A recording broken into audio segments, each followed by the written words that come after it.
Jodak mar Rieda Kalo e Kisumu County pod medo mana chwalo ywak ne tend county ma Kisumu kaluwore kod tik kaachiel kod taka ma ikelo gi yugi ma wachore ni ne opuk kanyo gi tend county ma Kisumu. Jopiny go wacho ni resruok pok obedo e alworano kendo pod gin kod midhiero.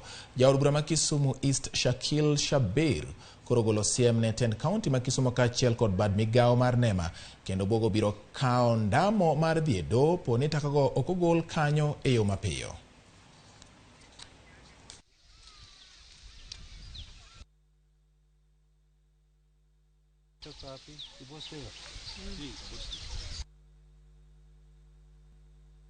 Kwayo man na kwayo county government en ni gigol gigi kae alafu gibog kae gi kite kachiel kod alo kaka nche gibugo moro loka dasa kachacha makoro miyo ndaro kethre. Hii taumiza mtoto. Mimi nataka andika barua sahihi.